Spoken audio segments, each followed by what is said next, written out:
Thank you so much for being here with us. We appreciate you. I want to start off though, Mr. Banks, many people know you in your current district, but the rest of the state, they may not. What do you want the state of Indiana to know about you? Well, first of all, it is an incredible honor to serve my part of the state, the Fort Wayne area, the northeast corner of the state. I've been in Washington for 8 years, serving in the House of Representatives.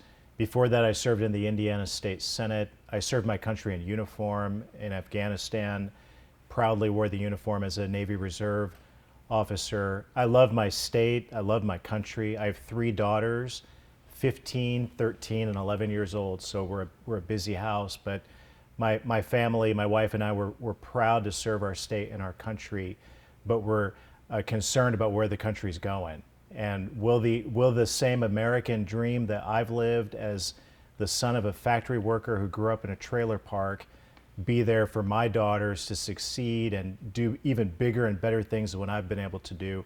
That's what the election's all about. That's what the fight in Washington is all about, and that's why I feel very passionate about running for the United States Senate to do my part to serve my country and save my country.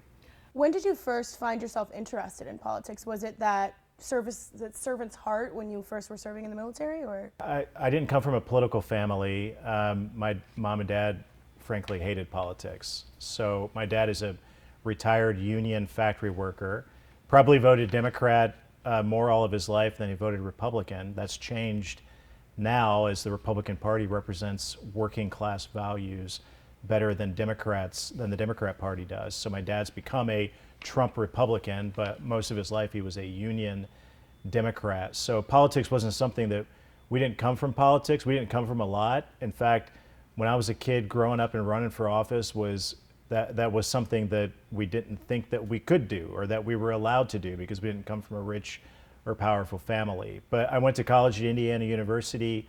I got involved in the college Republicans. I volunteered for a congressman, did an internship, and have just felt passionate along the way that politics is a way to serve and to give back to your country. This country's been very good to me, and that's why I'm passionate about doing. I feel so honored to be able to go to Washington. Every time I walk, I've been doing it for 8 years. Every time I walk into the United States Capitol building and see that beautiful dome and go on the floor of the House and vote on behalf of my district, I feel very honored to do that. So to be a United States Senator for my whole state, this great state, will be an even bigger honor, and I'm looking forward to that. And you've made quite a name for yourself in the Republican Party. In your statement at the Republican National Convention, you mentioned that the withdrawal from Afghanistan was a disaster. As someone who was over there and served there, how do you think that the withdrawal should have been done? What do you think could have saved American lives? Well, it was very politicized.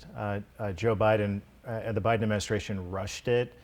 They closed the base at Bagram. When I served in Afghanistan, I deployed 10 years ago from this week. So I was there in 2014 and I came home in 2015 and spent a lot of time at the Bagram Air Base, which is a giant base. For whatever reason, we still don't have answers after pressing for 3 years why the Biden administration quickly closed the Bagram Air Base and then relied on the very public airport in Kabul, which was not just there wasn't just a military base there. It's also the public Kabul, Afghanistan airport.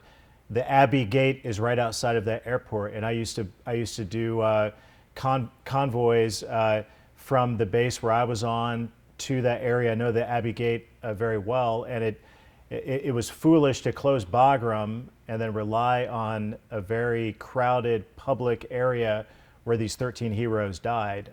Still no answers to this day. I'm a leader on the House Armed Services Committee. I asked Secretary Austin 2 years ago, after one of the leading generals in charge said that he had lots of regrets about what happened.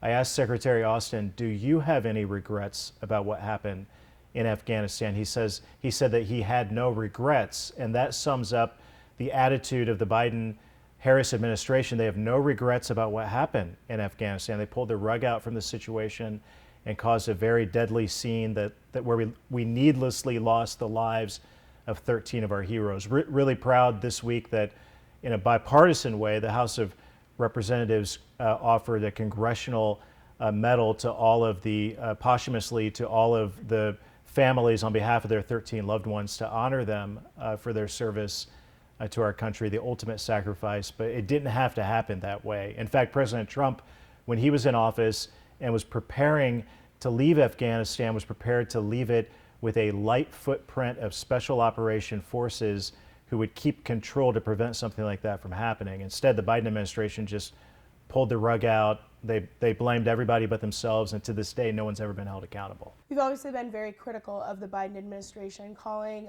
President Biden's administration an embarrassment. Bit of a two-part question for you here. Why do you believe that, especially as some would say that Indiana is benefiting handsomely from the infrastructure bill and the CHIPS Act, both passed under his administration? Yeah, it's just not true. I mean, I saw a report this week published by Axios, the Indianapolis newsletter.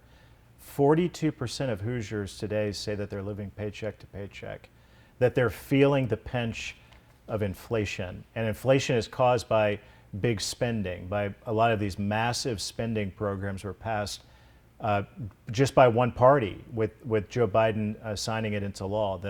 The so-called Inflation Reduction Act, which actually did the opposite. It ballooned inflation. Inflation was at 2% the day that Donald Trump left office, and today it's around 20% compared to when it was then. So the gas costs twice as much. It costs twice as much to fill up your gas tank.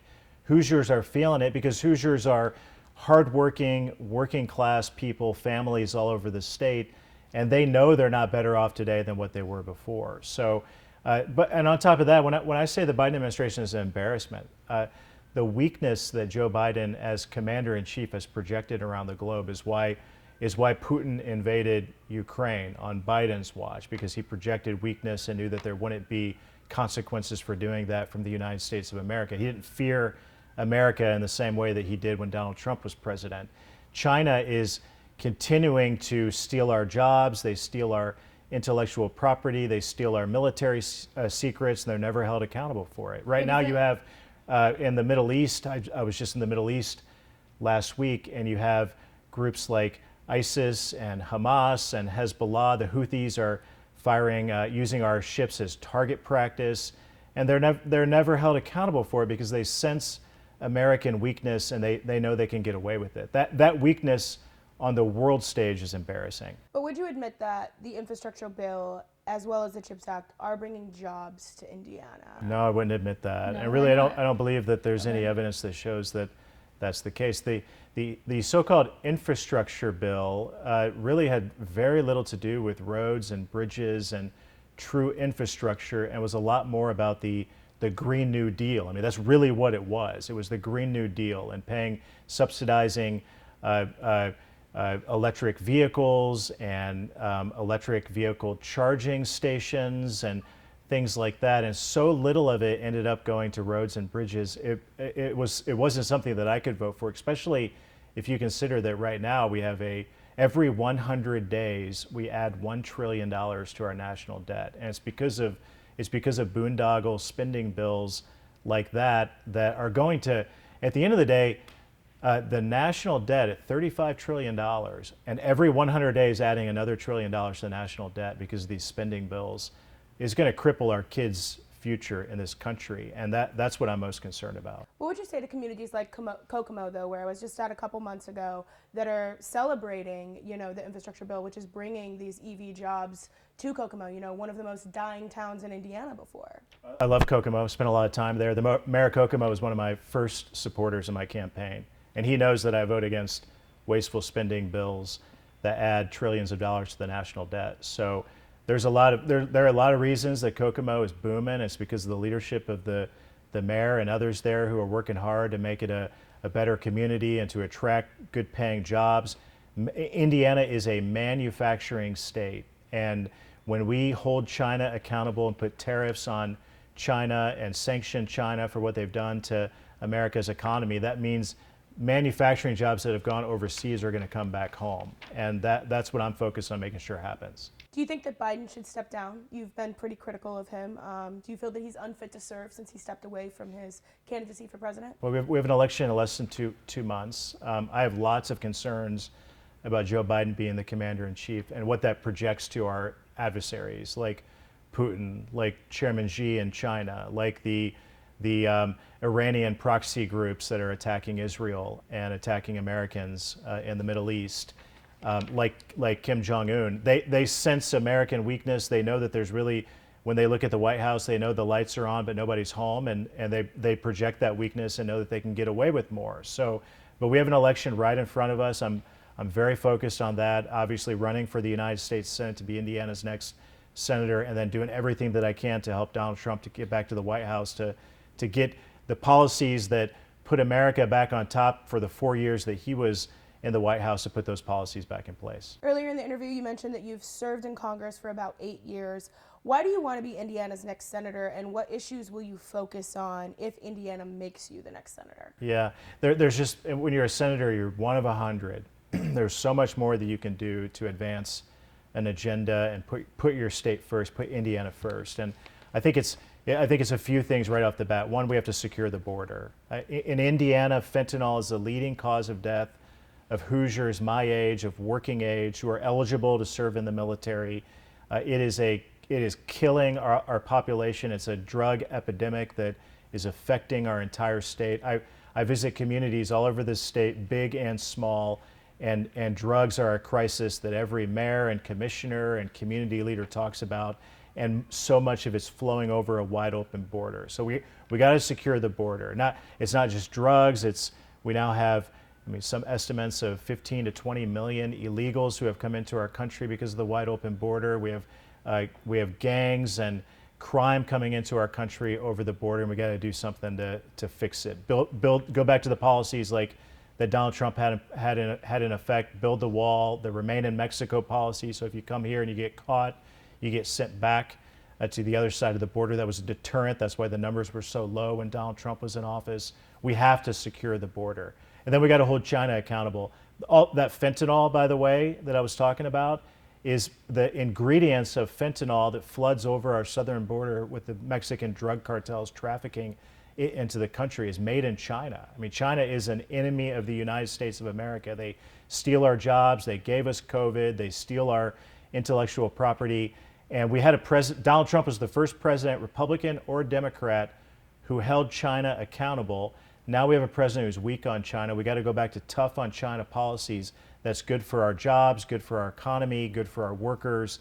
And that's something I've been very focused on in the House, but in the Senate, there's so much more we can do to get back to those policies. Do you think there's room to work across the aisle for some of those? Because a lot of those policies aren't popular on the left. A lot of people are really tired of the visceral reaction between both sides. And it comes at a time, too, when you've said that you believe that Democrats don't think America is the greatest country on earth. How do you plan on working across the aisle when comments like that may not sit well with people on the opposite side of the aisle as you? Yeah, it's true. This is the greatest country in the history of the world, and I will always believe that America is worth fighting for. And I know that there are Democrats out there who believe that too. But in Washington, D.C., it's been very different on these issues. However, Kamala Harris 4 years ago said that the border wall was racist, and now today she's in favor of the border wall, as you see the consequences of a wide open border. So maybe something is changing in the Democrat Party, I don't know, but we've got to secure the border. Donald Trump is focused on that. I'm focused on that. When it comes to China, though, I serve on a bipartisan select committee on China, and we have Democrats and Republicans working together on that important committee to shine a light on the big threat that China faces or poses to our way of life in America. And in so many ways, we've passed bipartisan bills, even this week, out of the House. They still have to pass out of the Senate that would hold China accountable and put policies in America that put America first. So there is room for that. I will say on top of that, I serve on the Armed Services Committee, and since the 1950s, every single year we passed the defense bill, the NDAA, which everything related to our military is in that bill. And that bill has always passed in a bipartisan way, because those are areas where Republicans and Democrats must come together to put our military first, to put our troops first, to support our troops, and that's been one of my biggest priorities in Congress. I go back to those comments that you made, though, saying that Democrats don't think America is the greatest country on earth, while also saying we need to make America great again. Can you explain that stance to people who may be a little bit confused by those two statements? And is there a specific time period that comes to mind that you think America was the greatest? Yeah, I mean, I don't think it was that long ago. I mean, I still believe America is the greatest country in the history of the world. So, but I also believe America is declining, and for a lot of reasons. And when you put a America First agenda that puts American workers' interest ahead of foreign workers and of foreign countries, that will get our country back on track. And what am I talking about? I'm talking about putting tariffs on China for stealing jobs. I come from the Fort Wayne area, one of the biggest steel producing areas in the country. The region in Indiana is the biggest steel producing district in the United States of America. We have a lot of steel that comes out of Indiana, and the Chinese for years have dumped steel and manipulated steel markets and killed off good paying steel worker jobs. So we have to hold them accountable for that. And that's why I believe, you know, Donald Trump has been different on this issue. Republicans today, like myself, are different than Republicans in the past, where we understand that we have to put policies in place that put our workers and their interests first. That goes with immigration policies too. Like when you flood the country with 15 million plus illegals in a short period of time, that disrupts the American economy, disrupts American jobs, and we have to put our workers first ahead of the interest of foreign workers. And those are the policies that I've been very focused on and will be focused on when I get to the Senate. I want to switch gears to the economy. What policies do you think can fix inflation? You know, as I'm out talking to voters, young and old, inflation seems to be the biggest thing that is on their mind, but inflation is the lowest it's been in 3 years. So is what Democrats doing working, or?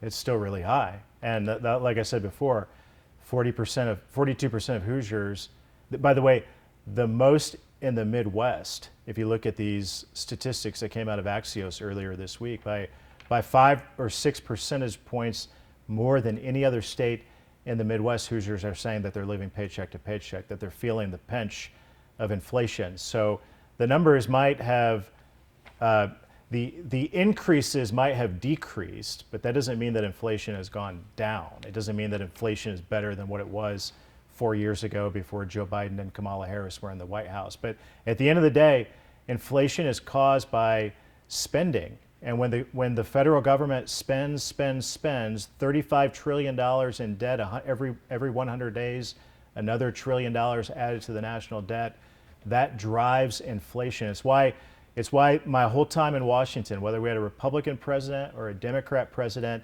I voted against all of the spending bills that spend more. If a spending bill came before me that cut spending, that truly cut spending and put us on a path to balance the budget, I would vote for it. And that's the best way, the best solution to controlling inflation is for the federal government to spend less. Where do we cut that spending, though, especially at a time when many people might be relying on certain government services more because inflation is so high, because housing is so expensive? We're still spending today at the pandemic levels, as if the pandemic is still happening. So this is foolish. And it's why the debt is drastically ballooning right before our eyes every 100 days. So go back to pre-pandemic level spendings, and that would put us on a better path than what we are today. I mean, across the board, 1% spending cuts of the entire federal government would put us in a better position today and help us control the increase in the debt. But I don't think it's that hard. I mean, I was a state senator when we cut spending at the state level. I was the chairman of the conservative caucus in Congress. We put out a budget proposal every year that would balance the budget in less than 10 years. It's not that hard. You just cut wasteful spending at the federal level, and I assure you there's a lot of it to cut. What do you consider wasteful spending? Well, like I said, it's bureaucracy. You know, if you across the board, right now, if you go to most federal buildings in Washington, D.C. that house federal workers, and you walk around the building, you won't see employees there. They're still working from home. I mean, Hoosiers are going to work at factories, and farmers are in the fields, and you have workers showing up in downtown Indianapolis or in Columbia City in my hometown that are going to work, but the federal government largely still has work from home policies in place. We don't need a lot of the bureaucracy that exists in the federal government, and Hoosiers know that. There are a lot of areas across the board to cut federal spending and bureaucracy that you will never miss. I mean, that's just the fact of the matter. So go back to pre-pandemic level spending. The pandemic is over, so go back to spending levels before the pandemic, and that will put us on a glide path to control the debt and begin paying down the debt instead of seeing it grow so drastically. You touched on what you would do at the border, but why should Hoosiers care about the border when we're in the center of the country? That's a question that many people ask. Every state's a border state today. Like I said, we've seen fentanyl killing the largest, the number one killer of Americans of working age, and it's all flowing over the southern border, the wide open southern border. I've gone to the border a handful of times. I was there when President Trump was in office. I've been there since President Biden has been in office. I've visited with Border Patrol agents who aren't partisan. They wear the uniform. They're proud to serve their country at the border. And they'll tell you, the Border Patrol agents will tell you that this was under control when Donald Trump was there. It's out of control today. They can't stop the drugs because all of their time is being spent not on stopping illegals from coming into the country, but processing them when they come over the border and then giving them court dates and releasing them. So we've seen this hit every state in the country. You have crime from it. You have illegals flooding into illegal workers flooding into every community in the country. But really, I'm most focused today, and I'm most heartbroken because I hear so many of the stories as I travel the state of families who have lost a son or daughter to a fentanyl overdose, and it's just completely unnecessary. I mean, if we secure the border, we can stop a lot of the fentanyl and the drugs coming into our country, and that we have to be focused on that.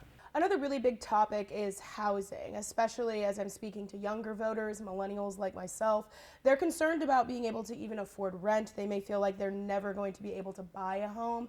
Do you think that there's a federal policy that can help increase housing stock and make it more affordable to live, and for, people in their 30s who, 20 years ago might have been able to afford to buy a house, but now they can't? Yeah, this is a crisis. I mean, I hear it again. Every mayor I talk to in the state talks about the housing crisis in their community. Inflation causes a lot of it. I mean, just the cost of building a new home is sometimes 40 or 50% more than what it was 5 years ago.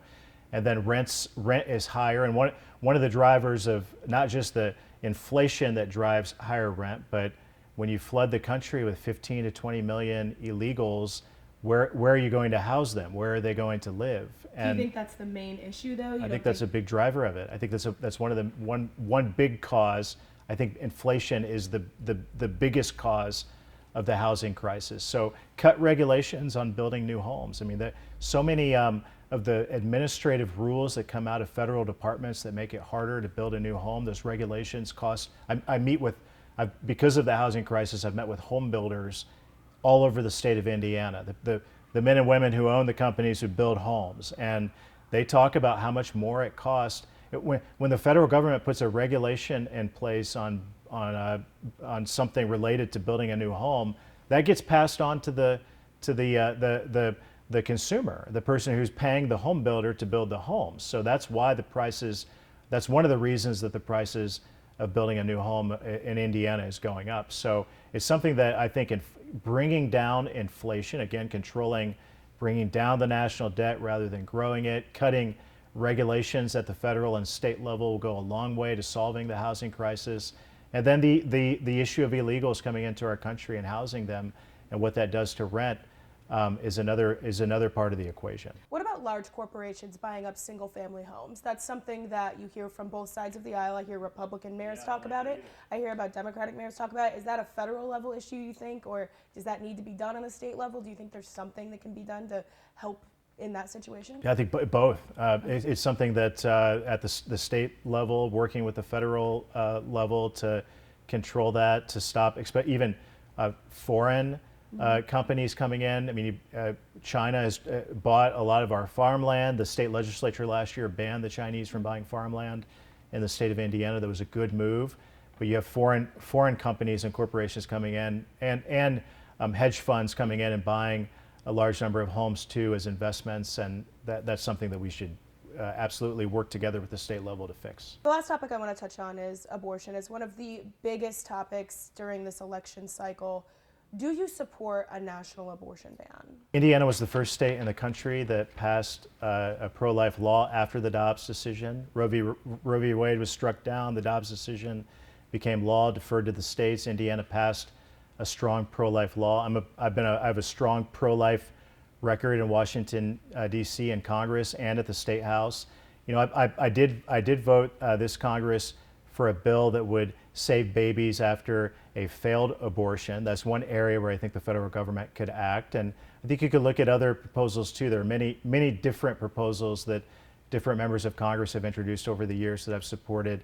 When a heartbeat is detected, when a baby can feel pain in the womb, maybe those are areas where the federal government can look at passing pro-life restrictions on abortion. But at this point, the state has acted. The Dobbs decision defers to the state, and I'm very proud of what Indiana has done. What do you say to women, though, who are thinking of voting for you, but are concerned about the impacts that your stance on abortion could have on their access to women's health care, especially if some of those things that you mentioned, some women find those very radical viewpoints? Yeah, I don't think there's anything radical. It's radical to allow a baby to take a breath after a botched abortion, a failed abortion, and then allow that baby to die. And almost every Democrat... Do you know where that's happening, though? Because I'm not hearing of anything happening like that. Oh, I think you could read, yeah, you could find examples of that happening. But almost every Democrat in Congress voted against a bill to save babies that were born, who take a breath, who were born after this was a bill that we voted on in the House. We passed it in the House. It didn't go anywhere in the Senate to save babies in cases like that. So to me, that's, as the dad of 3 girls, to me, that's radical. And you know, like I said, Indiana's acted on this issue, passed a law at the state level. I don't see anything on this issue happening at the federal level for a long time because there's not consensus on it. But the debate and the discussions are worth it. I mean, this is what makes America great. We can have these healthy conversations about issues like this. But the Dobbs decision largely defers to the state. And you know, you have a split. You have a very small majority in the House, and in the Senate, you have a small Democrat majority in the Senate. There's not consensus on this, so nothing is going to pass on this issue. What's your closing statements to Hoosiers as to why they should vote for you? What's your closing statements to Hoosiers as to why they should vote for you? Well, it's an honor to serve. I love my country. This is a great country. I've had incredible opportunities, and I have 3. To me, this is all about my 3 daughters and what type of America are they going to have. Are they going to inherit an America that provides them great opportunities, an American dream, or will they inherit an America that's declining? And that's not good enough for me. That's why I'm running for the United States Senate. I'll be very proud to be Indiana's next senator. All right, Jim Banks, thank you so much for joining us. Thank you.